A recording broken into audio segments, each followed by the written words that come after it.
My grandparents were both school psychologists in the Twin Cities public school systems.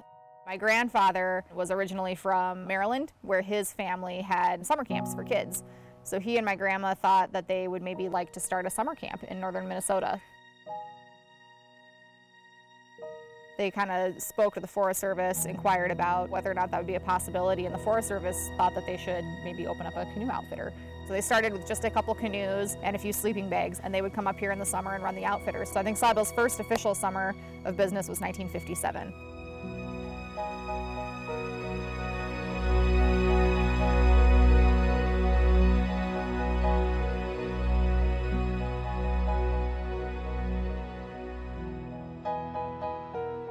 In 1964 was the Wilderness Act, so what is now the Boundary Waters Canoe Area Wilderness changed at that point. Before then, there was a lot of motorized activity out here, and then the Wilderness Act came in, and all of that stuff was stripped away.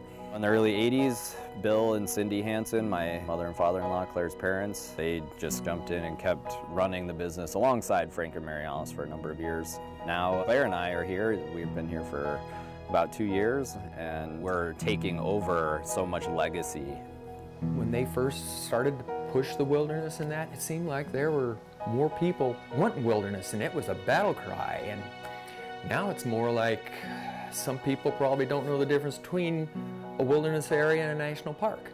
In wilderness, the priority is preserving the natural part of the land.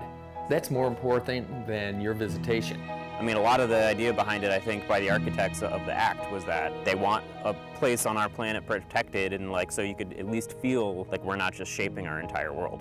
I've done a lot of work with invasive species, so like part of my work is noticing these changes, and it's amazing how fast these things can invade. When I first came up here in 1980, and I don't know when I first noticed it, but there were no ticks, none. We now have ticks up here, which previously it was too cold for them to live up here for the year round. And so a big problem with moose population is ticks just like latch onto them. And as gory as it sounds, they're like being like sucked dry. And that's like another factor on moose population that's like really had them declining. And so we're kind of assuming that the new ticks is because of like warmer climates. There have been a few big fires in the area. We're really lucky that a major fire hasn't blown through our specific spot here. But that certainly changes the landscape, and that changes the patterns of where people go in the wilderness, because they avoid the fire-burned area for a few years and then they'll eventually go back. I think is like probably the most important thing to protecting our public lands these days is like you need advocates. There's so much like young energy in our country, and not just like mental energy, but like literal physical energy. Like people are like going for runs and working out, but like they could be spending at least some of that time like helping control weeds or coming out here and like maintaining the trails that they're like running on, like stuff like that. And I think that's probably going to have to be the future, is like taking those conversations and those thoughts that people have and like showing them the way to like actually like make an action, and that they need to be doing that.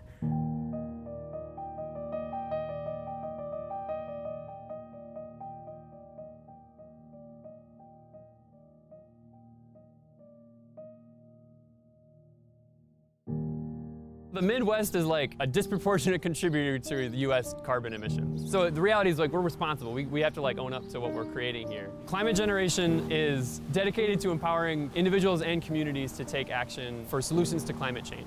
Specifically, I work in the Yeah Min program, which is Youth Environmental Activists of Minnesota. I think Yeah Min has been really good in terms of the way it connects you with other youth in your city. You kind of see what other people are doing. Some of the best things I think we got to do were getting rid of styrofoam bowls in our cafeteria and getting space allotted for like a bee-friendly wildflower garden. And we also started with the I Matter program. I Matter is a national organization that's dedicated to empowering youth to end the climate crisis. The Environmental Club at St. Louis Park formed a team that was dedicated to the I Matter campaign, and then presenting in front of our city council with a climate inheritance resolution that has the goal of becoming carbon neutral by 2040, and they ended up passing it. At my school, we only have one environmental science class, and it's only for seniors. I remember being taught about reuse, renew, and recycle when I was in lower schools, and we also had a sustainability committee, so they kind of planted the seeds in us when we were little, but they didn't really tell us about action projects. It's harder for teachers or in the curriculum to connect it to people's lives. And so I think most people at my school believe in climate change. It's not really an issue in that. but a lot of people don't really feel the personal connection. I took AP Environmental Science when I was a freshman, and one unit is like climate change, and who knows when those textbooks are even written. I would say that climate education is extremely lacking in the education system. A huge part of climate generation is climate education, which comes in the form of training teachers in curriculum. We do a lot of focus on citizen science opportunities, measuring rainfall, measuring temperature over time, as well as phenology, so observing plants and animals and how they're responding to changes in the climate. And I think part of our work with teachers is helping them see the potential of the youth that they work with to be the future, and how within their classrooms they have an opportunity to really empower them and lift them up as solution makers and solution innovators.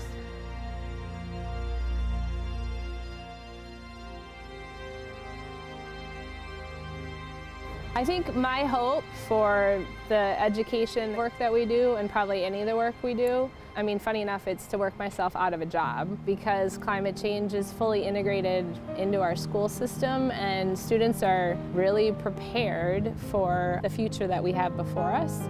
Oh my gosh, huge aspirations. Well, I hope that in 20 years, there's no doubt in anyone's mind that there's a strong youth climate justice movement that any high schooler knows how to plug in and like sees why it's important to them in their own lives, and like feels fulfilled by being part of that community. I think seeing youth younger than I educating people is really something that empowers me, because I didn't get started on it that young. What I really hope to see is that as people become more frustrated, they're more inspired.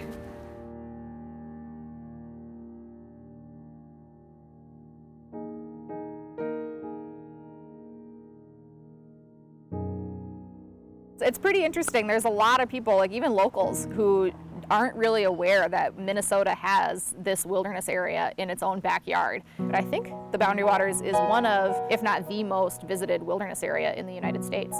There's not a right or wrong way to experience the wilderness. It's all about you spending the time the way that you want. The Boundary Waters is unique in wilderness areas already. For instance, there's fire grates and latrines and designated campsites. If you go to a wilderness area like out west, for instance, there's no development like that. I think we have a motto that just like anyone can do it. Like, we don't have guides here because you don't need one. We have no like animal issues. There's a store right up there. There's like a whole crew of 15 people like willing to help you. We have so many employees now that their parents worked here or someone they know worked here, and I think that's going to continue on, and that's going to be a much bigger thing than us ever. Every generation has their own battle to protect the wilderness, and I don't necessarily see it so much as a battle as just a campaign to educate and a campaign to get people out there. And then I think the wilderness speaks for itself once you've experienced it.